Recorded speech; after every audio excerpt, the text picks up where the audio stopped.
welcome award-winning journalist, senior analyst from the Tom Joyner Morning Show, and writer. He's also the host and managing editor of the immensely popular show, The Roland Martin Unfiltered. Your host tonight, Roland Martin. All right. They're going to really make me do some work, rolling my own podium out, huh? Okay, all right. All that planning, then roll the podium out. So how we doing?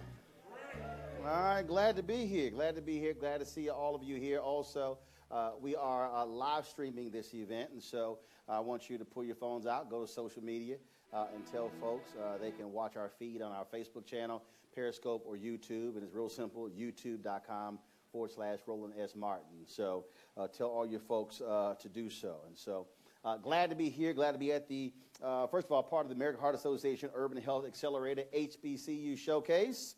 Go ahead. And, of course, we're here at the International Civil Rights Center and Museum, of course, memorialized with the sit-ins here at the F.W. Woolworth Lunch Counter. Took place, again, February 1st, 1960. And although the script says 4 college students, no, there were 4 HBCU students, 4 freshmen who decided on their own they wanted to integrate this particular place. So shout out to Franklin McCain, Joseph McNeil, Ezel Blair Jr., and David Richmond. And their decision, of course, to do so caused it to spread like wildfire all across the South, where in a matter of days and weeks, black students in other cities followed their lead to actually integrate lunch counters. And it was one of the most pivotal moments during the Black Freedom Movement, which, of course, really began with the lynching of Emmett Till, August 28th, first of all, in August 28th, took place then, of course, Montgomery bus boycott was then followed a few months later on December 1st. And then, of course, that's when we first found out about a 26-year-old kid named Reverend Dr. Martin Luther King Jr., who partnered with Rosa Parks and so many others that led to the ending of Jim Crow in this country. And so we are on hallowed ground here at this facility here as well. And it has always been, of course, the focus of many HBCUs to be focused on African Americans, amazing things that they've been doing, not only in the past but also present, which is one of the reasons why the American Heart Association wanted to launch this particular initiative. And it is all about, again, healthy outcomes for African Americans. And it's also about equitable health and trying to achieve that and making sure that everyone has a fair shot to live a healthier and longer life. Now, there are 29 HBCUs in this mid-Atlantic region. And the top five finalists were chosen. And they are here tonight to share their ideas to improve the health of their campus and their communities. So this is not just about the cities where they are, also to improve the health of the students on those particular campuses. They have been relentless in putting together their proposals. And so we're going to have an opportunity to hear from them, to hear their pitches and what it is that they can actually do. Now, we know when we talk about health in this country, you have obviously, you have a person's past, you have what is hereditary, but also you have environment and socioeconomic factors that impact the health of folks, including income, education, food security, housing. All of those play a huge role in determining the health outcomes of individuals. And when you look at the health stats, as somebody who's been in media since I was 14 years old, whenever we do these stories, we talk about who has the worst health. You're talking largely about African Americans. And there are so many different reasons why, whether you talk about food deserts, whether we can talk about, again, economics, lack of fresh fruits and vegetables, but also how folks are impacted. You look at studies that show African Americans are more likely to trust a black doctor to get better outcomes from African American doctors. And so all of those things play a role when you talk about improving health. But also health organizations play a huge role in that, not only in highlighting inequities, but also saying we can be a part of the solution to actually make these things better. Only 20% of our health outcomes are driven through clinical interventions. Just as issues vary from community to community, the solutions also vary. In the American Heart Association, they're committed to lifting up community-driven and focused strategies, as we believe that these solutions to the most pressing community concerns reside in the very same communities. That means that health organizations, hospitals, schools, businesses, churches, other community organizations need to listen to the folks in the communities to say what can be done to make things different. One of the greatest organizers was Ella Baker. She often doesn't get much credit for the work that she did, not only with the NAACP, with the SCLC, but also with SNCC when they met at Shaw University. And one of the things that she would often tell SNCC workers is that take your college clothes off, put your overalls on, and when you go talk to these sharecroppers, listen to what they want to do. She said just because they might have first or second grade education does not mean that they are unaware of what it is that they want. And so she said if you want to help folks, listen to what they want and then work with them. And I think one of the things that we do in this country, many folks do, is that we have really, really smart people, and we think we have all the answers, and so we oftentimes don't ask the very people who we're trying to help. And then all of a sudden, then when something doesn't go right, we go, what happened? Because we didn't listen. And so this is about listening to folks, listening to the folks in various communities who maybe come up with some solutions that we had not thought of, which is why this really is critically important. And so through the Empowered to Serve Urban Health Accelerator, HBCU, American Heart Association empowers HBCUs and builds critical partnerships around community-centered solutions that change behaviors, expand access, and improve long-term health by overcoming systemic challenges. And whoever wrote this script spent a long time, and so I'm not reading most of it, so they're probably like, what is he doing? But don't worry about it. I don't read the script of my show, so it's all good. So we got some great folks who have made this possible. First off, put your hands together for John Houston III.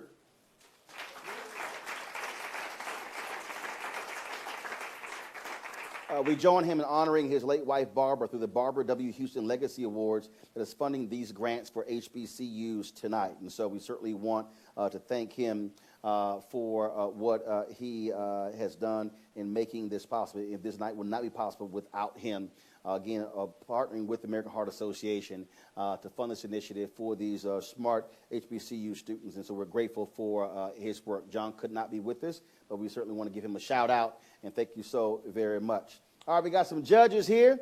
I'm going to do something different. Y'all stand up, turn around. Stand up, go ahead. Turn around.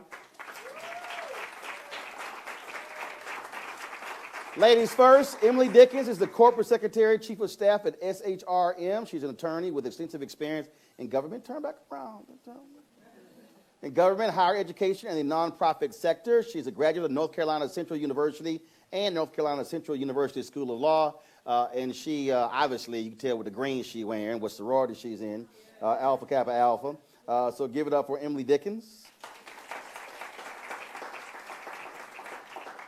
Next up, Dr. John Dozier serves as the inaugural Chief Diversity Officer and Senior Associate Provost at University of South Carolina.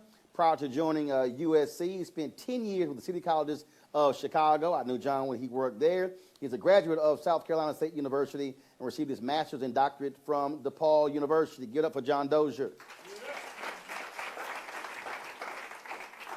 Last but not least, Aaron Levy, founder and CEO of Raise the Bar, a company that transforms the manager role by empowering them with tools, skills, and habits to be leaders of people. He has educated, coached, and consulted over 6,000 business leaders to define goals, create action plans, and achieve sustained success. And unfortunately, Aaron graduated from this very small school in Austin, Texas. I'm a Texas A&M graduate, so we often don't say much about the TU, University of Texas, but it's all good. Yes, it's all, y'all can clap for the Longhorn. That's right. Aaron's not too happy. They only had a couple of players drafted in the NFL draft the other day. Y'all had, what, 2 people drafted? Y'all had 2? Yeah, just 2. Yeah, Texas A&M, we had 7. But just, it's all good. It's all good. It's all good. That little school to the west. All right, folks, we got an exciting night, so let's get started with listening to how 5 HBCUs will be empowered to be a force for change on their campus and in their communities. Are y'all ready? All right, this HBCU was founded in 1867 and was known as Biddle Memorial Institute. The first black football game was played by Biddle University against Livingstone College in 1892. What, you were there? Act like you were at the game or something. Livingstone. Okay, all right.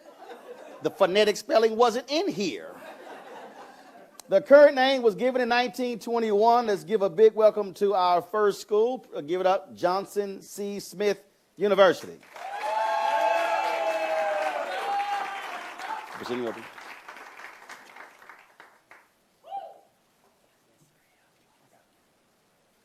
Go ahead. Good evening. My name is Brenda Montanez. I represent Johnson C. Smith University from Charlotte, North Carolina. Our project is Grow with the Green. Our mission is to get every zip code on an equal health footing. Our purpose, to take zip codes 28216 and 28202 and transform their food ecosystem. Now, let's take a trip down the Beatty-Ford Road corridor. To your left, you have a Church Chicken, a Chicken King, and a Bojangles. To our right, now we have a Burger King, a McDonald's, a Chicken and Ribs, and a rundown convenience store. Right smack in the middle of that is Johnson C. Smith University and Sustainability Village. Sustainability Village. Now we have passed 7 fast food chains in the span of a 4-mile radius. Did I mention that there is one sole grocery store, a Food Lion, that has a limited variety of fresh produce for our residents? Through this journey, we can very clearly see the food insecurity that plagues Charlotte's historic West End. JCSU and the surrounding community are branding together to do something about this. I present to you Grow with the Green. Through our project, we will activate a mobile food market that will run 4 days a week and deliver pre-ordered food straight from our campus gardens.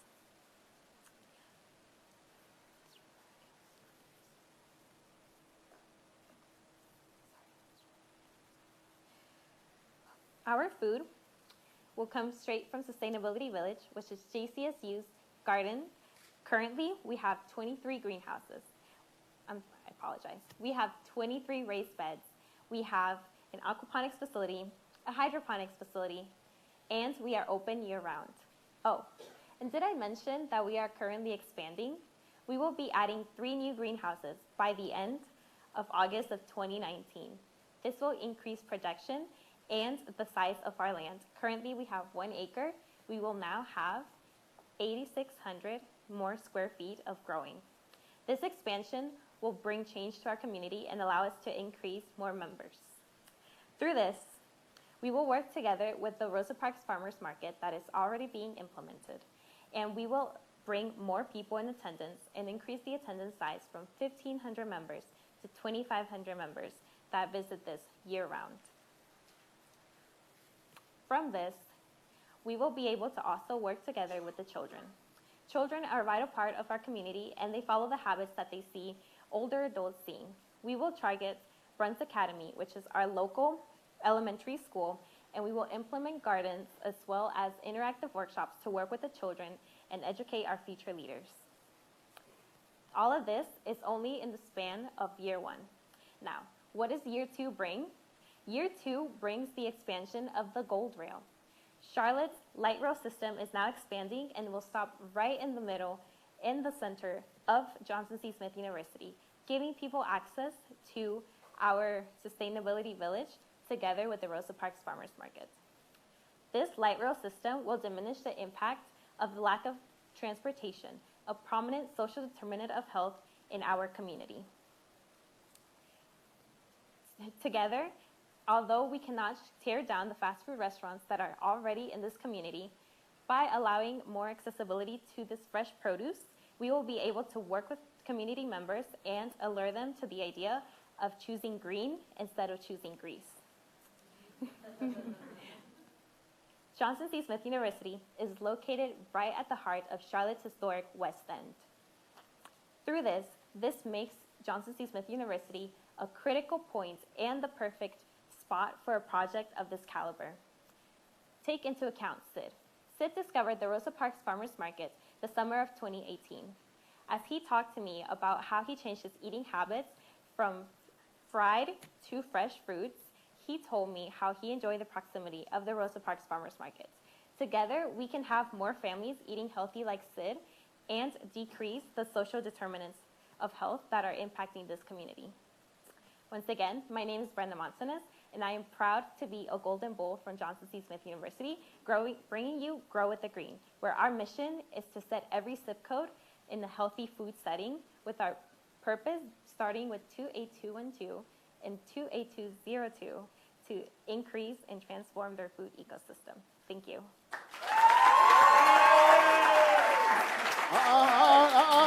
Come back. Oh. Come back. Okay, my bad. Stay. Okay. All right, now it's time for feedback from our judges. Who wants to go first? Yep. Oh, yay. I didn't know we were allowed to give feedback. Yes, live. I really love how you started with the focus and you ended with a focus. I had a clear understanding of what the problem was that you were solving. My feedback would be, smile more. When you smiled, we all laughed with you and loved it, and I even wrote down the quote that you said, choose green, not grease. So just let it flow, because clearly you know what you're talking about. Okay, thank you. Great presentation. Thank you. And I'll say the only piece I would say is talk more about the impact that the rail will have and how so many more people would have access to this site. Okay. And the investment of the school. You've already have the Rosa Parks location. You already have the farmers market. So you've got most of the pieces of the puzzle. This will help grow it. And so I think that's clear too. Okay. Thank you. I'll ditto the great job. I mean, I think that this is a meaningful project that will have amazing impact. I really appreciate the fact that you guys have already done a good job at finding community partners and using the resources that are already available, the things that are already happening, and making ways that you can enhance and grow it. Okay. In terms of your presentation, I thought you did a wonderful job. Thank you. Thank you. All right, now you can leave.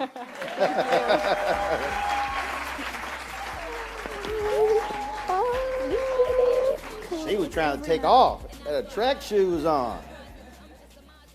All right, folks. The next college was founded in 1873 as a school to educate freedmen and train both men and women as teachers. Originally co-ed in 1926, it became a 4-year women's college, one of only 2 colleges that specifically serve black women in America. Put your hands together for Bennett College.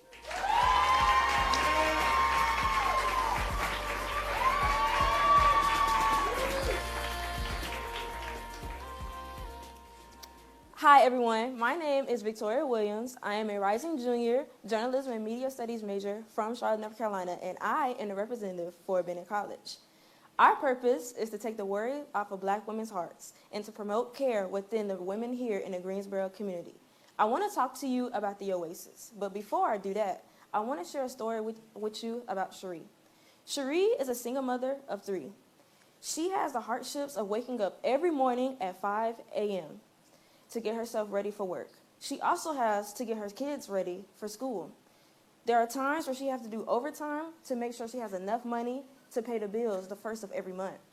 She also will go a day or 2 without eating just to make sure her kids have enough, are well fed. At the end of every day, she would make sure that her house is cleaned, and she would not end her day until 12 or 1 o'clock in the morning. Having the stress and the worries of maintaining a safe place where her and her family could call home took a toll on her and her health, to the point where when she was 25, she had her first stroke. By the age of 37, she had 2 more strokes.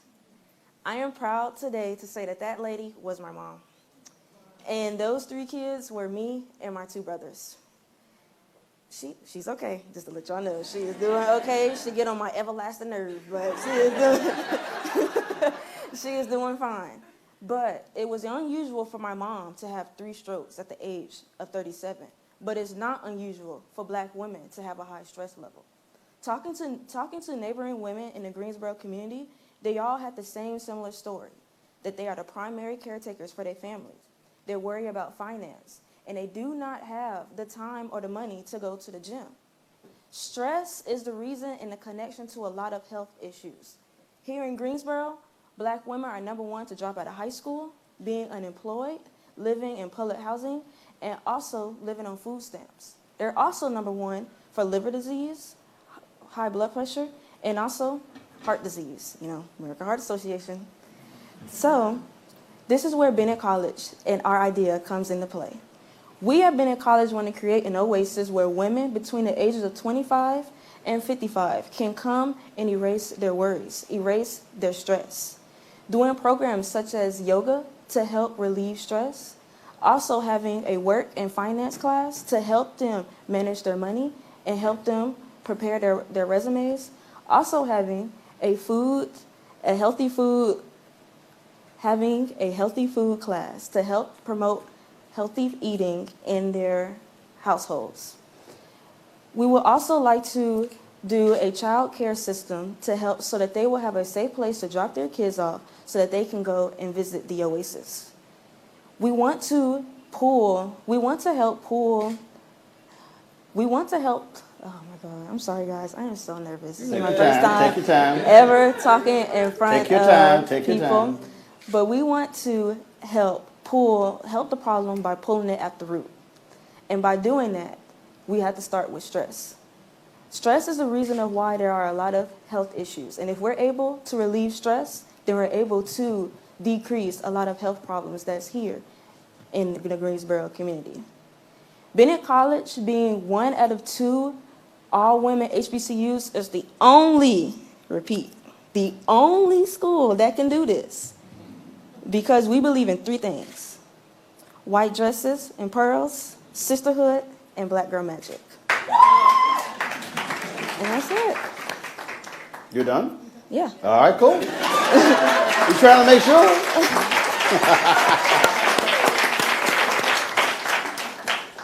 All right, Dennis, what you got? So, great job. I particularly love how you personalized the problem. It made us realize that this is not just some community solution that you are disconnected from, but it's a real issue that you have some real experience understanding and knowing, and that for me made this a very powerful presentation. I also appreciate the work that Bennett College is doing in terms of making something available or accessible for women in the community. I think the project is important. I think that the work is important. The only thing that I probably would have, maybe if I'm being really critical, is just understanding better the partnerships that also exist to help make this happen and support it for sustainability. But otherwise, it's a great job. Thank you. It would have been great for you to talk a little bit about your organizational capacity to do this event. Do you have, is there someone on the campus who's a physical therapist, who's running the courses and the classes? The location, because you guys had the house on there, the yoga house, Oasis house, the actual house. Talk about the existing investments the university's already made in the project and how you're leveraging that for this initiative. But overall, a good presentation. Yeah. Exactly what they both just said. I would echo that. I think the way you're really nicely focused on who you're serving, it's easy to say, oh, we're going to help everybody decrease stress, and we're going to go, no, these are the certain people that we're going to work with and we're going to focus on. And, it's like the niche 25 to 55 women, I think it was perfect, and I think the problem that you're solving is a real problem out there, and you obviously connected perfectly to it with a real story. So, really well done. Thank you. All right. Thanks so much.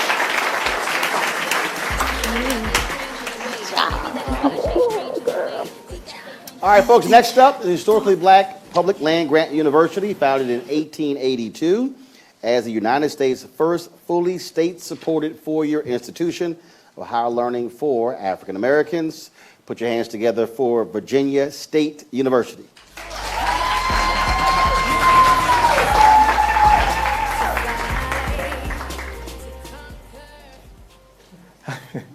Good evening. My name is Oliver Jenkins, and I am a doctoral student at the Virginia State University, a land-grant institution. Our purpose is to improve the health of our communities, one connection at a time. Our mission is to engage, align, and improve the pathways to healthy living of our community. Petersburg, Virginia, beautiful city. It is on the Appomattox River. However, with a population of 32,000, over 40% of that population is obese, as well as 22,000 individuals live in food insecure environments. With that being said, Petersburg has been ranked one of the unhealthiest cities in the state of Virginia for the last 8 years. And it's not for the fact that Petersburg has resources. We found through an asset map that there are over 300 and some resources in the community. And these resources impact where individuals live, work, and play. However, what we've found is that there's no connection for the residents in these resources. And so we're trying to figure out what is happening. Why? Why does Virginia State or Petersburg continue to be one of the unhealthiest cities in the state? So our purpose and our aim is to be able to educate, advocate, and connect our community to its resources using certified community health workers. Our goal is to be able to train these community health workers who will be students. We're looking to be able to train at least 10 to 12 students in our community, as well as 3 community members to be able to mentor these community health workers, to go out and connect these individuals, our residents, to these resources in the community. In addition, we're hoping that when we train these individuals, that we will be training them in chronic disease management, as well as advocacy, which we will hopefully impact the policy, systems, and environmental change of the community. One of the things that we are figuring out, again, as I mentioned, that there's not a lot of connection between those resources. So our model is hopefully to be able to use a collective impact approach to be able to be the backbone organization. Virginia State has been in the community, as said, since 1882. And the community has dire need. Our goal is to be able to make sure that these individuals are able to thrive and survive in the community. With that being said, our hope is that our students will be able to work in our community. For example, we have a Sycamore Street high-rise for elderly population. Imagine our students being able to go in and provide these individuals with access to health care, provide food and healthy eating, as well as physical activity opportunities. In addition, we see our students being able to go out into a food bank, being able to provide nutrition education, as well as opportunities for homeless to be able to find housing. We hope that our city and Virginia State can make this connection. One of the hardest parts right now is that there has been a disconnect with the community. And we feel that it is our responsibility to be able to own what's happening in the community itself.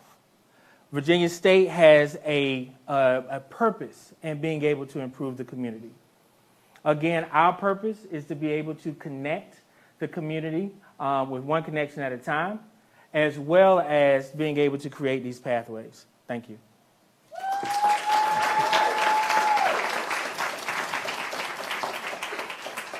Thank you. All right, judges. Thank go. you. Good presentation. So I feel like I'm going to harp on this the whole night, but I think it's important. You want to always talk about what the school is currently doing in terms of its current investment in the community and how you're going to leverage that. Right. And then sustainability, right? Yeah, of course. I know you're training, but other than that, how else are you going to be able to sustain it? So but other than that, really good presentation. Okay, thank you. Yeah, there are a couple of questions that popped into my mind as I was going through this. One was, you mentioned there was a bunch of community resources. I didn't know what those were, so I had trouble getting tangible on this, Got it. right? So I think some more tangibility, maybe a couple of real stories or an example of how it has worked or how you plan it to work Right. versus how you hope it to work. Right. Thank you. I thought that you did a wonderful job too. My comments probably align most with Aaron, although I agree with Emily too. Some details about how many, so we have some sense of capacity. But I think that this is a meaningful problem that you're trying to address, and I certainly appreciate the fact that you guys are looking at this solution. So Thank you so much. All right. Thank you. Thank you. Thank All you. right, thanks a lot.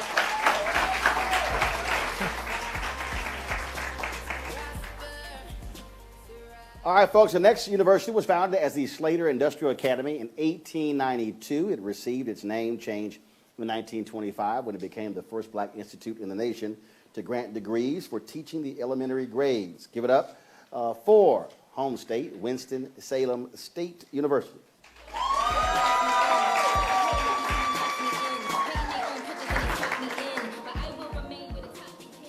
Good evening. I am Taylor Redfern, a sophomore sport management major at Winston-Salem State University. It is our purpose to ensure that everybody eats. Our mission is to make sure that the 60,000 food insecure individuals in our city have access to healthy foods, representing two parts of the cities that had the highest rate of food insecurity. Winston-Salem, North Carolina, with a population of over 250,000 people, is in many ways a tale of two cities. One side of the city flourishes with its major health facilities, thriving shopping centers, continuous economic development, solid tax base.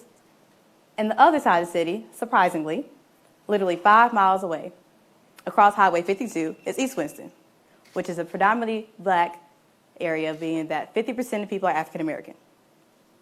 In East Winston, there are no major health facilities, a declining tax base, few thriving shopping centers, failing education systems such as elementary schools, and limited opportunities for employment.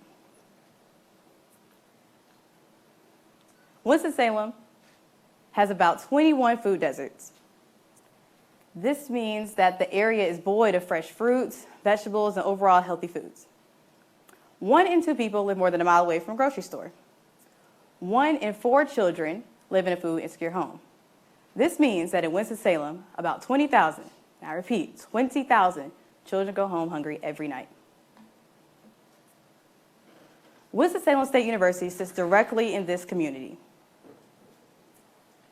Many of our students, faculty, and staff are from this community. Therefore, we need to address the food insecurity, childhood hunger, and poverty in this area.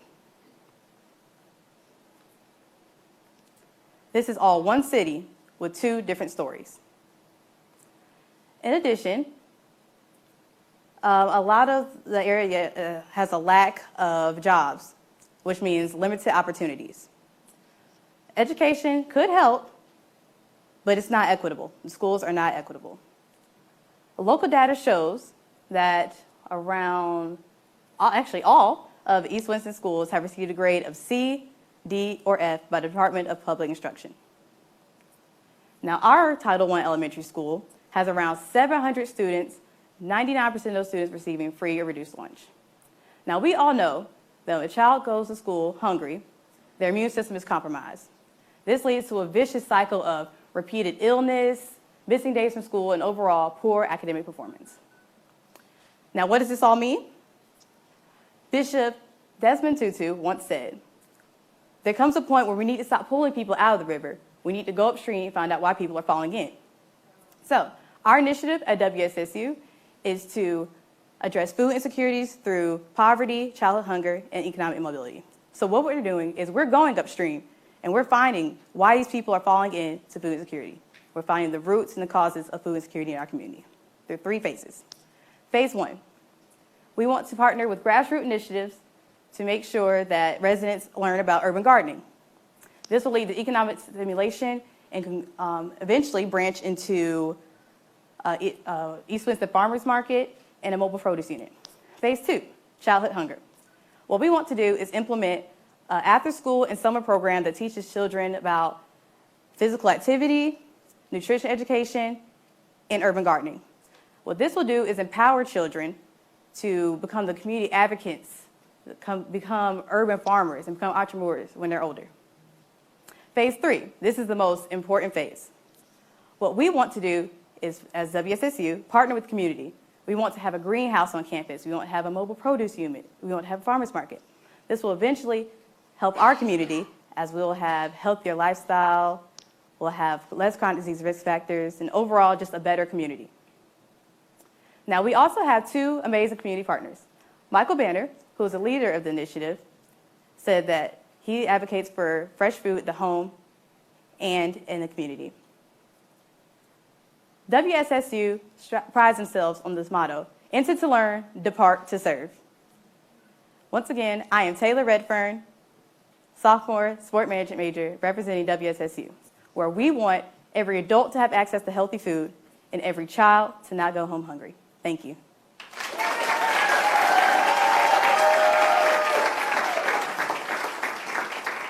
All right, judges, what you got?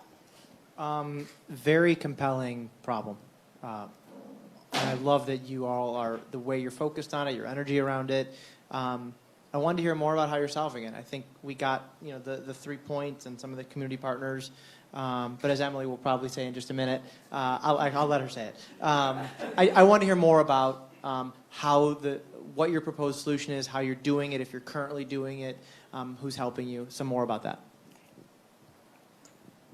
So I know you have a partner that's your CDC, so you didn't mention that. I think you were getting to it because you said you have 2 big partners, Mr. Banner, and then you didn't get to the CDC, which is a big part because the CDC is working on 2 prongs of your project.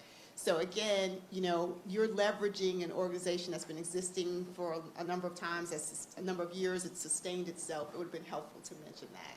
But other than that, you're trying to solve a huge problem. You guys are trying to take on a little bit of everything, the food piece. And so maybe the scope might be a little too broad, but absolutely there exists a problem, and good work. So I thought that you did a wonderful job, and I would ditto what my colleagues have already mentioned. I would add, though, that I really appreciate how well you defined the problem, and the use of the Tale of Two Cities. It speaks very strongly to the issues that many of our communities are dealing with, and so it drew a very clear distinction and an understanding of what the problem was. I do worry that the solution is a bit broad, yet I also agree, though, that again, focusing on the kinds of solutions that are going to help these communities to build their own capacity, and while also helping to educate children is a meaningful way to go. Again, I thought that you did a wonderful job on the presentation.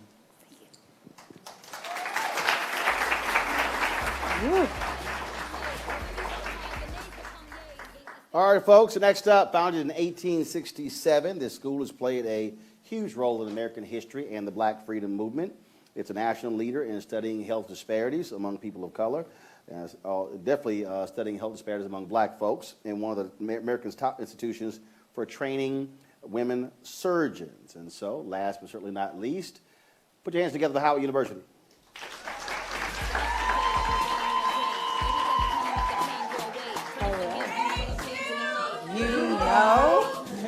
All right, pipe down. Good evening, and my name is Courtney Pinnell, and I'll be representing Howard University. Our purpose is to give back to the elderly community by empowering them to take charge of their health. Our mission is to increase the quality of life of the elderly community at risk by giving them free health support services. Our project, entitled Supporting Our Seniors, SOS, is working with a group of seniors in a subsidized apartment in Washington, D.C. And these seniors face so many issues, and they're the definition of social health determinants. They have issues with diseases such as poor nutrition, obesity. They're going in and out of the hospital and emergency rooms.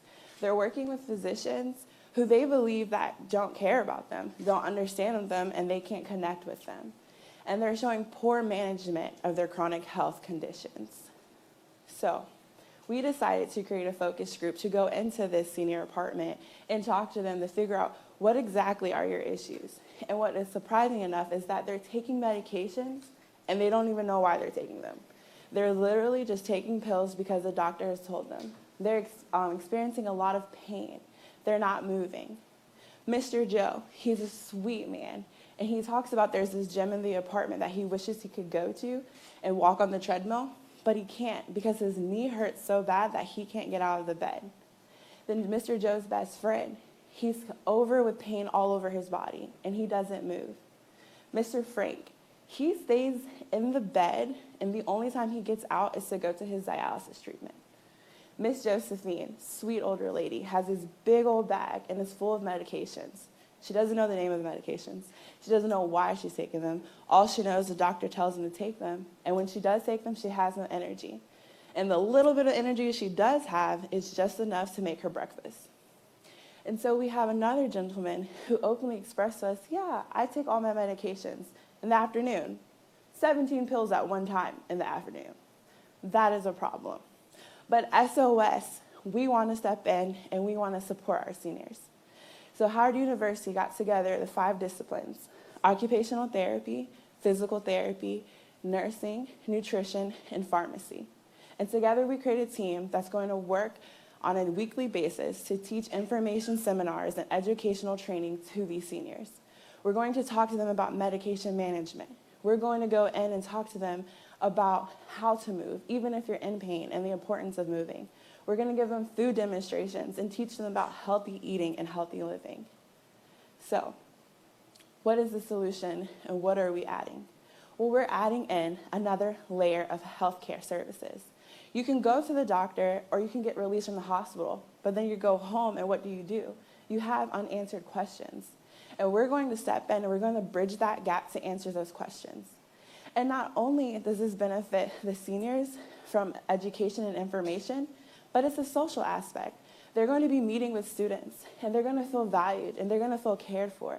But the students, we benefit as well, because we are working with the elders who've been through the history that we're learning. We're helping them, and we're gaining wisdom for us. So why Howard? Why not Howard? Howard has been here since 1867, creating student leadership. We go out into the world and we make a difference, but we want to impact our community. When I think about my future, and I think about all the things that Howard talked about me, I think about my future children. And they shouldn't grow up in the world when they feel that when they get older, they get tossed aside. They should know that the elderlies are valued, and that SOS is going to go in and bring value to deserving seniors. And not only will we improve their quality of life, we may even prolong it. Thank you.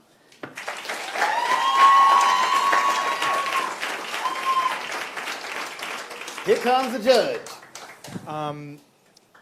First of all, excellent stage presence, excellent use of stories, excellent description of the problem. I completely agree. I think the way we operate as a society in America does not empower or even look towards our elders as people that we should be taking advice from, and instead we shuttle them to home. So I think that's great.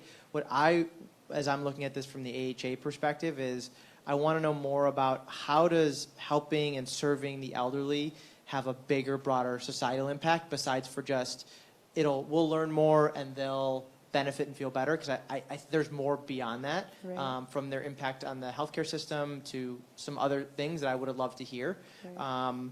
But outside of that, I thought it was fantastic. Hi, good presentation. Thank you. But I'm with my colleague, it's Howard. So it's I think your scope is a little small on this one. You guys have such a big group of people, all these different majors. You maybe could be serving a smaller public housing community and leveraging their resources with the community centers and things of that nature. But it's a great idea. It's definitely needed. And our population is only getting grayer as it gets browner. So I think it's a well thought out project. Completely concur. I thought that your presentation, your presence was great. I also appreciate the explanation of the interdisciplinary nature of the project. I really appreciate how you explain that. I also appreciated the primary research that you used to inform your solution and the explanation of that too. And I completely agree that when you think about social determinants of health, the first thought, or at least for me, the first thought isn't necessarily our senior community. And so I appreciate the unique approach that you guys have, although I do worry that it is a little bit narrow in terms of the scope, but wonderful presentation and good project. Thank you so much.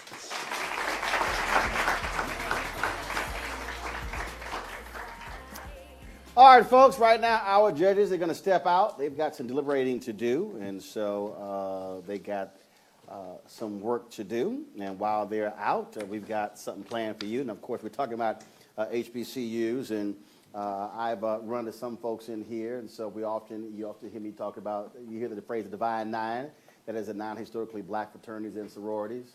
The other 8 all fall behind Alpha Phi Alpha. I'm sorry. What? Facts are facts. And so if you couldn't get in, that's not my problem. And so it's all good, though. So what we're going to do is we're going to have the brothers of Alpha Phi Alpha from Winston-Salem State University.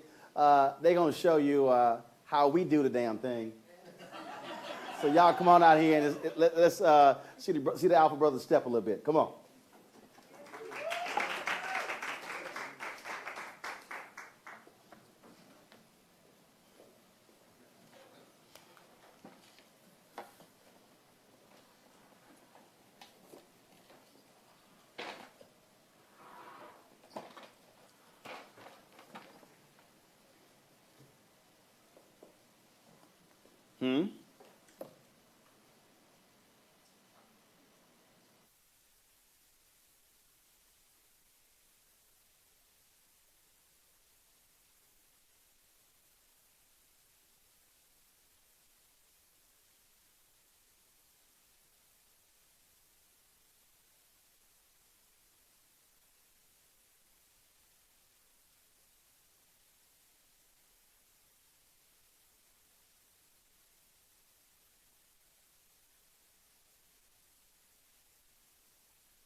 Alpha Phi Alpha Fraternity Incorporated develops leaders, promotes brotherhood and academic excellence while providing service and advocacy for our communities. My name is Khalil Morgan, and the objectives of this fraternity shall be to stimulate the ambitions of its members, to prepare them for the greatest usefulness in the cause of humanity, freedom, and dignity of the individual, to encourage the highest nobles from manhood, and to aid downtrodden humanity in its efforts to achieve higher social, economic, and intellectual status. I am Cameron Wagner. The motto of this fraternity is, first of all, service of all. We shall transcend all. Without us, there be no you. Respect your roots. Without us, there be no you. Respect your roots. Without us, there be no you. Respect your roots. Without us, there be no you. Respect your roots.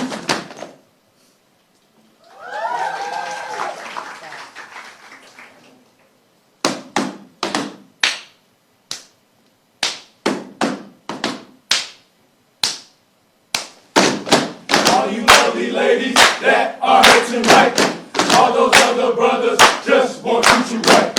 What you need is a man of black and gold, oh so cocky and oh so cold.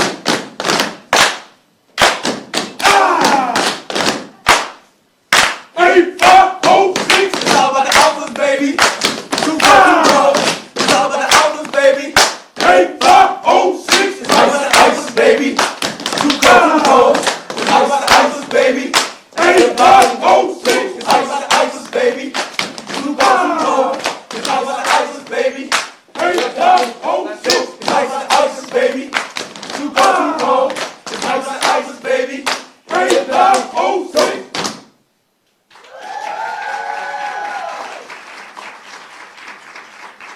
What's good, y'all? Y'all already know who it is. And what it is. It's the Ice Cold Brothers of A5A. Now, we hope y'all having a great time tonight.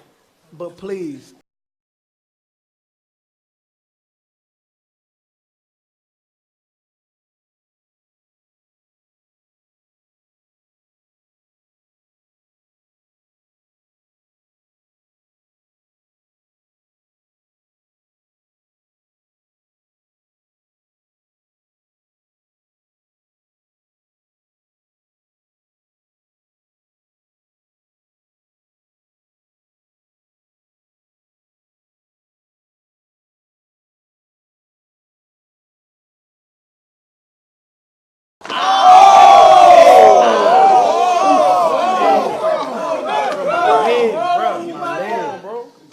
this is my bad leg. Bad leg.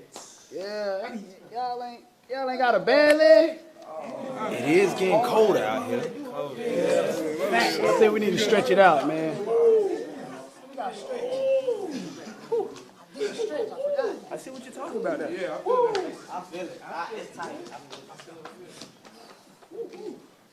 1906. This leg is my bad leg, but this leg is all right. This leg is my bad leg, but this leg is all right. This leg is my best leg, and I use it to get down.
Hold on. Yeah, we doing it real big, but I need me a real woman. A sophisticated, finer, devastating, pretty woman.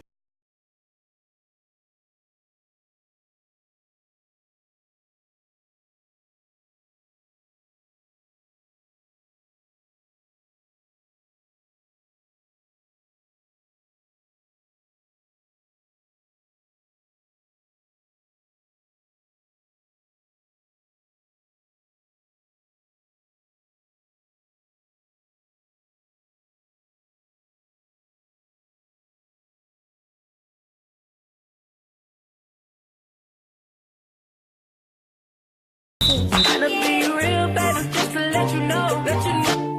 All night and move you to the floor. Have you going all night, baby, 3 times in a row. Getting that back to back, 3 times in a row.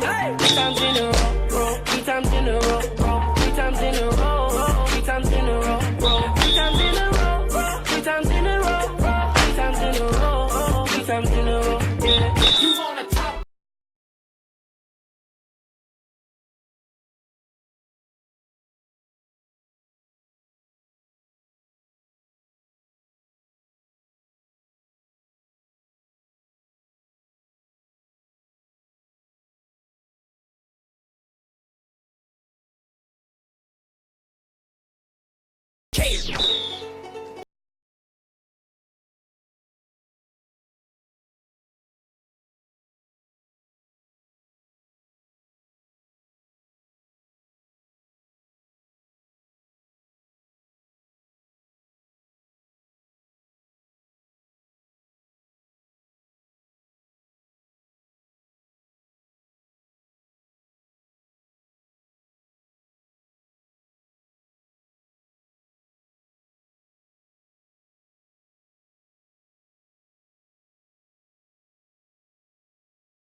See, some of y'all need to understand. See, you never know when you got to step, so you got to always have your step shoes on. See, some of y'all got the soft shoes, so you got to have the shoes with heels. So if you somewhere, you got to hit that. I see y'all. I don't want to embarrass these Omegas and Kappas out here. What? Oh, did I see the Omega over there? You know, I know.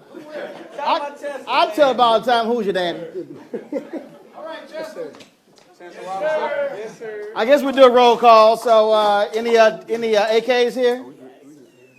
Deltas, Zetas, Sigma Gamma Rho, Omegas, yeah, whatever. Kappas, Sigmas, Iotas, yeah, whatever. All right, so we tolerate y'all. We tolerate y'all. So also, let's see how. Okay, so we mentioned the 5 schools over here, and so if you went to HBCU who's not one of the finalists, shout it out. Who's in the room? Okay, not only at one time. I heard Hampton. Hampton. All right. What else? Virginia Union. All right. What's over here? Morgan State. All right. Baltimore. Anybody else? Huh? First of all, I'm Texas A&M Aggie, so be specific. No. I got you. Don't. All right. See. Don't get cut. I am from Houston. All right. So we got North Carolina A&T. Who else we got? Who we got? Anybody else? North Carolina Central. Got it. Anybody else? All right, just checking. All right, then, so good. All right, so the judges are out, so they're still deliberating, and they're going through all of their criteria, who they want to select. One of the things we also want to emphasize, obviously, this is a 2-year grant supporting HBCUs, and one of the things that we also do on my show is we also emphasize the importance of supporting HBCUs, not just folks who actually went there, but also folks who didn't. because one of the issues still comes down to funding, and that is if you look at the average giving rate for many schools is anywhere from 5 to 7%. And so, as a matter of fact, we're one state over, but Claflin actually is has the largest donor giving of any HBCU. They exceed 50% of all their graduates actually giving back to the university. And so give it up for Claflin. And so we emphasize that because I had the president of Florida A&M on my show, and their alumni giving about 5%. Howard University, their undergrad giving is now at about 10.5%. Wilberforce is around 9%. And so it's critically important for us to continue to support those institutions, because when you look at where you're getting most of your black STEM graduates, also folks who are majoring in health as well, they're coming from these HBCUs. And one of the things we also are seeing, Silicon Valley, you see the initiative of Reverend Jackson and others encouraging them to actually have direct relationships with many of these institutions because they go to Stanford and Harvard and Yale and places like that. And then they say, well, we can't find any black engineers. Well, go to the school that produces black engineers. It's not too hard if you actually look. And so that's one of the things that we're seeing across the country. And so we certainly appreciate what the American Heart Association is doing with this particular initiative here because it goes a long way to emphasize, again, what those students are doing and then and what those universities are doing in terms of coming up with creative and innovative solutions to dealing with a lot of issues, whether it's health, whether it's education, and you name it. And so, again, another round of applause, please, for what AHA is doing. Huh? Girl, I don't read hand signals, talk. They're not ready? Some long-winded judges. What they doing? I would have made that sucker bite in 10 minutes. We'd have been like jury, guilty, not guilty. And so we're waiting for the judges to come up with a decision. And to the folks, okay, first of all, what's the website again? Because there are people who are watching the live stream on YouTube, Periscope, and Facebook. So what's the website? Empowertoserve.org. All right. Actually, Rhonda got it wrong because I had her on my show. She said .com. And so did y'all buy that one too? She didn't. Okay, she didn't know. All right. Empower to Serve. Okay, is it T-O or the number 2? Okay, I actually got confused. She was like, I don't know. Hold up. Let's see which was. So Empower to Serve, that's TOSERVE.org. And so if you are watching the live stream, you can go to the website and get more information. And so since we're here, of the 5 finalists, any of the university presidents here? I know the Bennett president is here. The Bennett president, Winston-Salem State. All right, so give me so do me a favor right here. Mark, pass me. Yeah, y'all come on up. Come on. Y'all here? Pass me the handheld right there. There we go. Appreciate it. Thank you very much. All right. We on? How's it going? It's going well. All right. Good seeing you again. Good to see you as well. That's right. See, this is called improvise. That's how you do it. Right. So, there's nothing me asking questions. Come on, Doc. All right. So y'all stand over here in the light, in the light, in the light, in the light, in the light. Here we go. All right, tell folks who you be. I got the microphone. I got it. Breathe. I got this. Put your hand down. I got this. You don't have to hold the mic. I got it. Put your hands behind your back. There we go. Hello, everyone. I'm Phyllis Worthy Dawkins. I'm the 18th president of Bennett College. And I'm Elwood Robinson. I'm the 13th chancellor at Winston-Salem State University. All right. So do they get any extra points if the presidents actually show up? Y'all might want to tell the judges that. All right. First of all, Phyllis, we'll start with you. And you've been in the news as of late with, of course, having to raise money, dealing with your accreditation. And how much did y'all have to raise, and how much y'all eventually y'all ended up raising? We announced that we were trying to raise $5 million, and we actually raised $9.5 million. Now, was that pledges or actual money they gave? We got all the money except for 2 pledges. Except for 2. Yep. Okay, just let us know who they are. No, and they're good. Huh? You sure? They're good. I'll get the money now. Yeah. I'll get the money. You can still use more money. First of all, how many students do you serve at Bennett?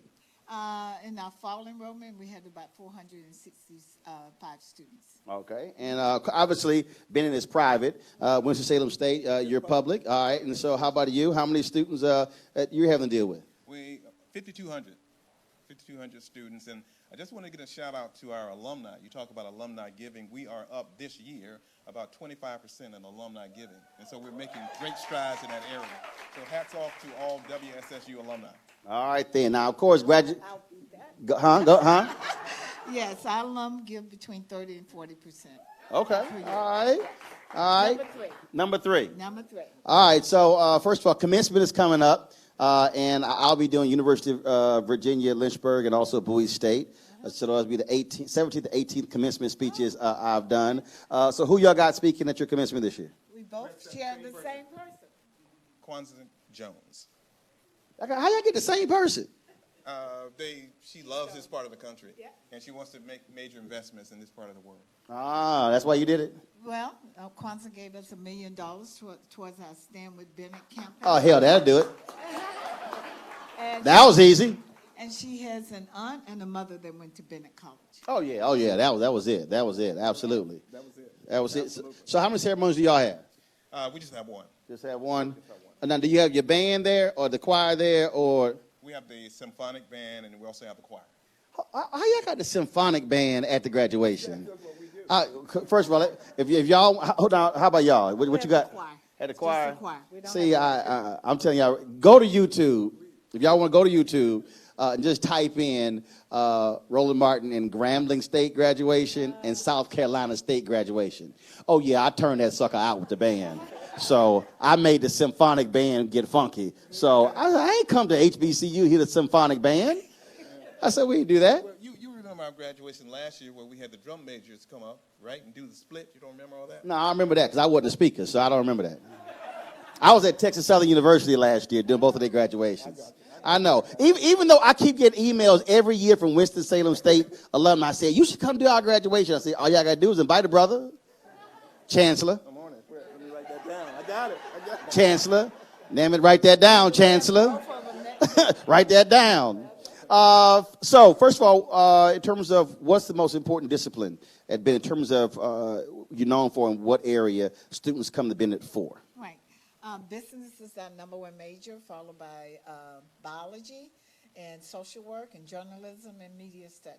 Cool. Those last one, too, are really important. I don't know about that biology part. I could not stand biology. How about Winston-Salem? We're known for our School of Health Sciences, primarily our nursing. We produce about, we're the third largest producers of nurses in North Carolina. We have great programs in occupational therapy, physical therapy. Our Doctor of Physical Therapy is the #1 program in the country. We have, for 4 consecutive years, they have 100% passage rate and 100% employment. 100% employment. And you make sure they give back, huh? You're like, y'all better cut a check. Y'all got to give back. All right, so what's exciting coming up on your campus? What you got? Well, this weekend we have commencement.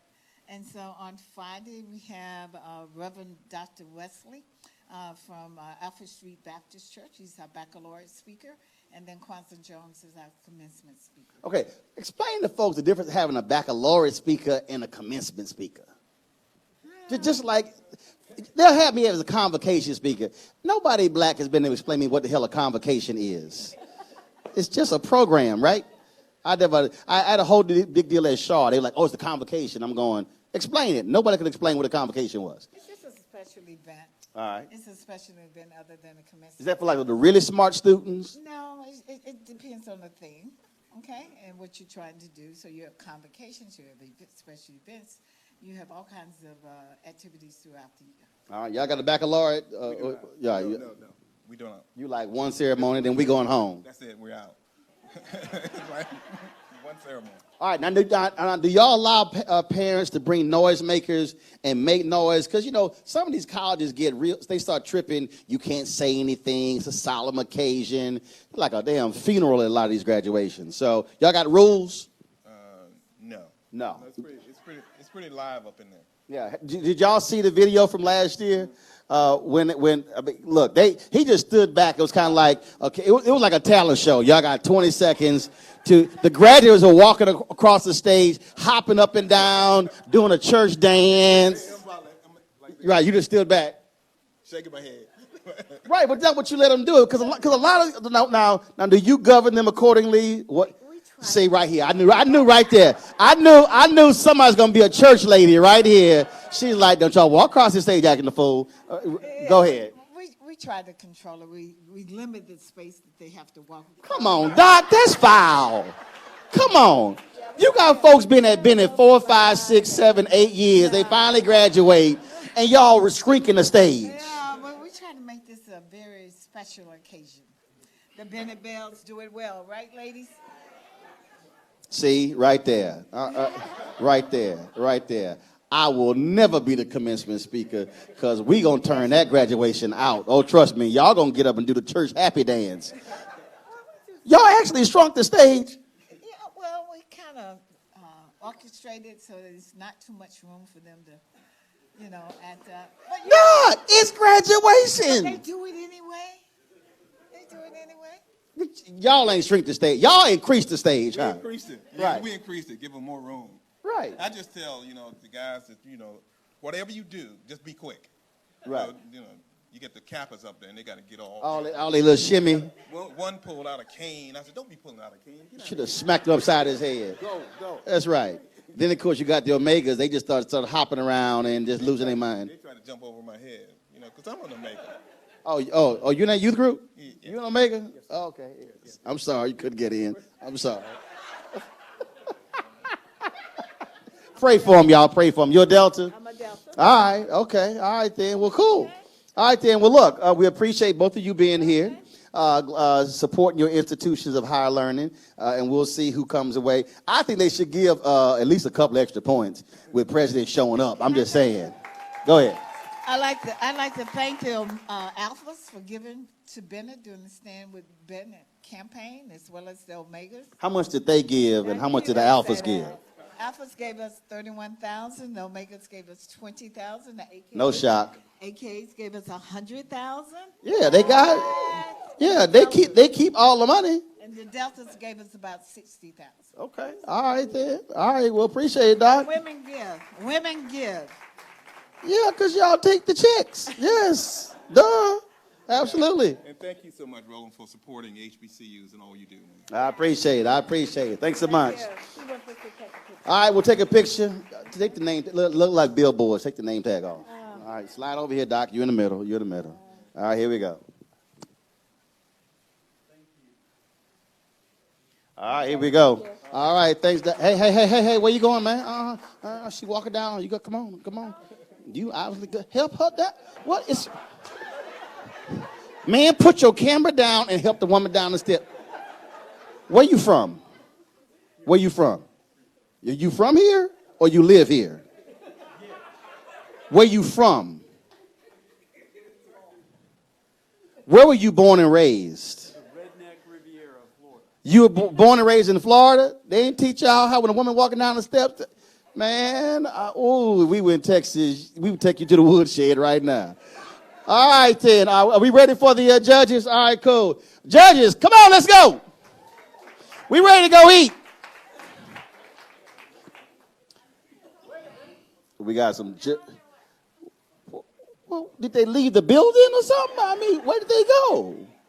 Where did they dropped by the hotel to deliberate? I mean, I thought they just went to the green room over here. All right, then, just checking. All right, y'all, that was a huge deal that Bennett did their campaign, raising that $9+ million. And here's the crazy thing, the doctors say, so the accreditation folk told them raise $5 million. They raised the $5 million, and they still said, we still not going to give you accreditation. So Bennett is suing them. So now they got to spend money on lawyers with accreditation folks. So just let me know. I know a couple of people who didn't go to college who, they fix stuff like that. Y'all remember the movie Ricochet when Denzel was like the DA and Ice-T was the hood? Those are the people who you don't get rid of You just always need to know something. You don't invite them over all the time, but, sometimes you need to call some people, let's just say, who have records, who you need to handle some stuff for you. So I do not forget the people I went to high school with, because you need to make a phone call and say, I need you to handle something for me. So, all right, is that the judges? Y'all back? Come on down. What y'all doing? Here we go. All right, they're going to reveal for us. So how are we going to do this? They're going to come on the stage, or they're going to do it down here? They're going to come up here? All right, okay. Yep, well, this side over here. All right, we got the envelopes here. Okay. Really? Open first, second place? You get the right open first on the envelope? Who the hell am I, Steve Harvey?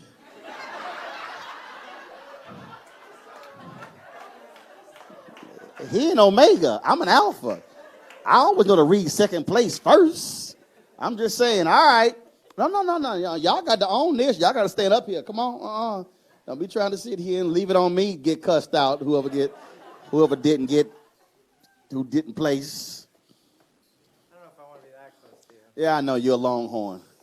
All right, first and foremost, so what took y'all so long? There was food up there. They probably had some Hennessy, too. Y'all were getting drunk. All right. I'm not going to say anything else. There was Gotcha. food up there, yeah. All right, was it hard? Yeah. So indecisive. John, so what came down to, obviously, two. What was the most important? What caused you to narrow down to these two winners? Amazing projects that have sustainability, growth efforts. All right, that was so diplomatic. All right, folks. So second place. Y'all got some drum roll or something? What you need? Roxanne, what you need? You need something? I know we got a check. We got it. Yeah, give it up, Roxanne. Roxanne, she been like driving me crazy over there. She's stressing. I'm like, breathe, baby, breathe. It's okay. It's like you got to stretch. I'm used to that. Don't worry about it. So this is second place check. All right, come on, right here. You know what the name is. I ain't got to open this envelope. Thank you. That's second or first? Second place. That's second. You sure? All right, cool. Open that one first. All right. Really? Really, Longhorn? Really? With your two NFL players drafted over the weekend? Shh. All right, folks. In second place, well, one of the presidents was indeed here. Put your hands together for Winston-Salem State University.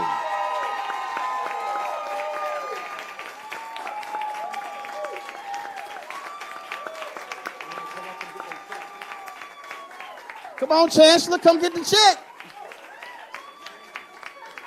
Man, come get your money. There you go. All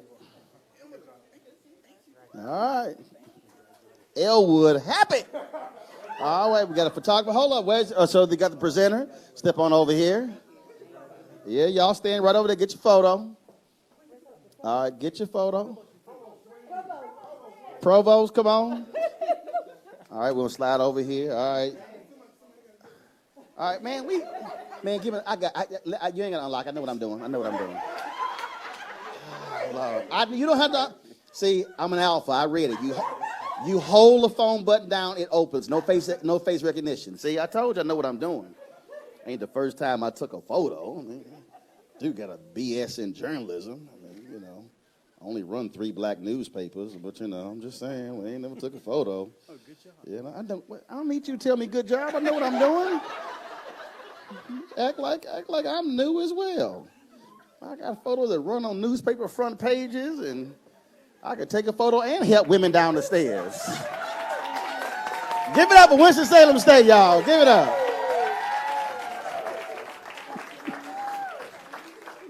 All right. Y'all done? Yes. It's time for the first place. So can y'all go ahead and exit? We got to show the first place people some love. Thank you very much. All right. Come on, judges. Come on back. All right. Let's see if you can be a little bit more vocal this time. So they got the winning bit. What put this, you ain't got to say it, but what put them over the top? What was it? The 2 things I talked about a lot. Sustainable projects that you can leverage existing resources to grow. Gotcha. Such MBA talk. People at home like, I don't know what she talking about. All right, folks. Come on, drum roll. What you got? What you got? Why y'all holding that big old iPad up? Get a phone next time, like a big dinner plate back there. All right, and the person with the Instamatic camera, I know you got to go to Walgreens to get your photos developed. We're going to see your photos by Thursday. We appreciate that.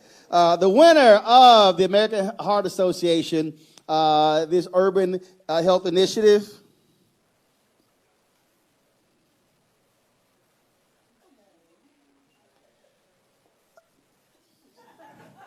Johnson C. Smith University. All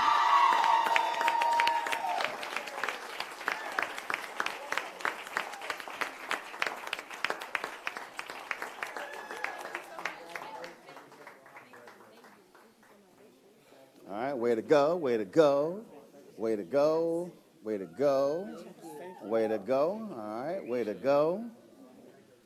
Good job. All right, there you go. All right, y'all, picture time. Slide over here, getting light. Anybody got a camera that need me to take a photo? You know, all right, there we go. Okay, we're going to, right, hold, put. I got it, baby, I got it. Man, come on, hurry up. You're taking forever with that phone. Lord Jesus. He got it on portrait mode. All right, here we go. All right. First of all, your lens is dirty. Can't have photos look like here in San Francisco, foggy. All right, here we go here. All right. All right, done. All right, give it up for Johnson C. Smith University. Go ahead, go ahead. Stay up here for just 1 second. I just want to say, you guys, it was kind of unanimous when we sat in the room and talked. And one of the things that I wanted to offer you as well is we have a launch party every year in Chicago with a company called Startup Grind, where we have other companies come and pitch their idea. And it's an opportunity to learn, practice your pitch, and there's some prizes, not nearly as good as this prize, some small prizes, but if you want to make your way to Chicago, you have now been accepted into the Startup Grind launch party, July 2018.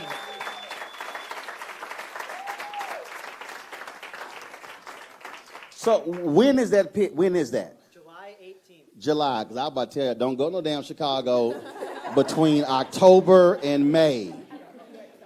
No, baby, she said, I'm from New York. No, New York cold ain't Chicago cold. Okay, I'm just letting you know. I lived there 6 years. No.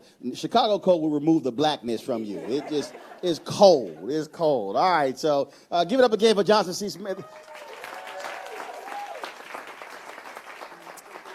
Huh? Okay, get the judges too. Y'all come on. Come on. It's like one of those old Jet magazine photos. Like 400 people. Y'all got it? I'm going to stand over here. Wait, here we go.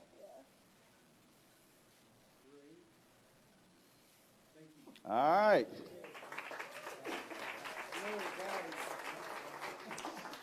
Get a round of applause for all 5 of our schools, folks.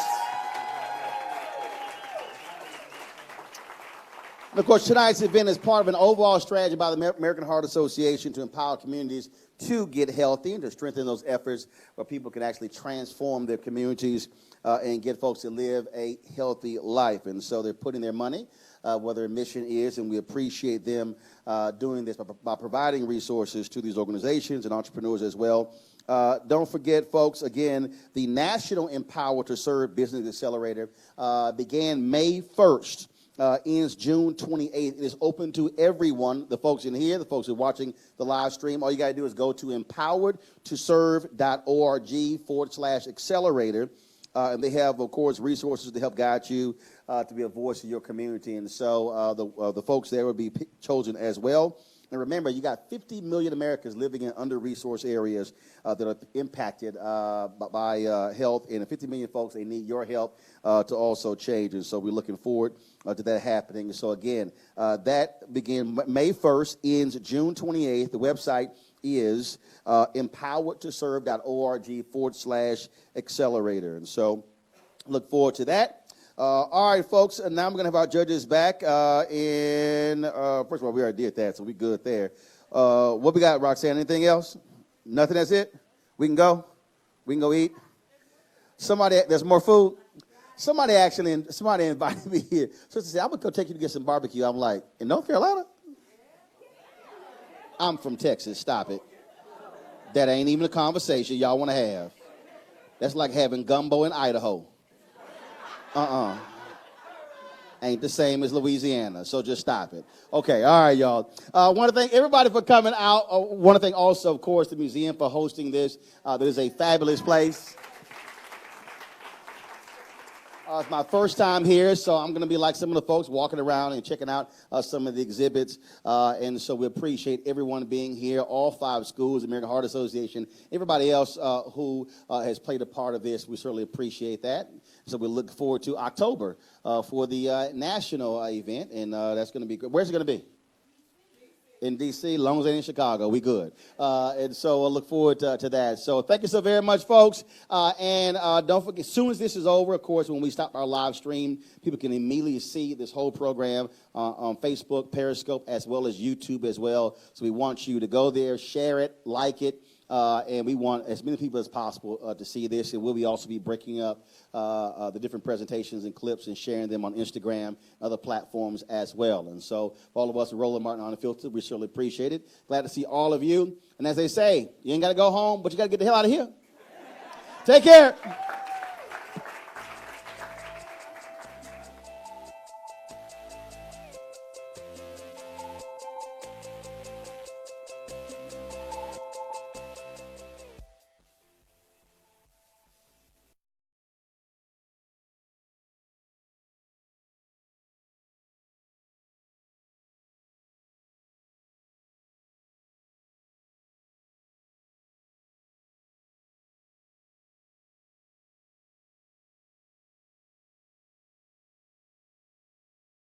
You want to check out Roland Martin Unfiltered? YouTube.com/Roland S. Martin. And subscribe to our YouTube channel. There's only one daily digital show out here that keeps it black and keep it real. It's Roland Martin Unfiltered. See that name right there? Roland Martin Unfiltered. Like, share, and subscribe to our YouTube channel. That's YouTube.com/Roland S. Martin. And don't forget to turn on your notifications so when we go live, you'll know it. Hey fam, want to check out Roland Martin Unfiltered, the blackest show on all of digital, cable, and broadcast. Check out our audio podcast. There's only one daily digital show out here that keeps it black and keep it real. It's Roland Martin Unfiltered. Press play. You want to support Roland Martin Unfiltered? Be sure to join our Bring the Funk fan club. Every dollar that you give to us supports our daily digital show. There's only one daily digital show out here that keeps it black and keep it real. It's Roland Martin Unfiltered. Support the Roland Martin Unfiltered daily digital show by going to RolandMartinUnfiltered.com. Our goal is to get 20,000 of our fans contributing $50 each for the whole year. You can make this possible. RolandMartinUnfiltered.com.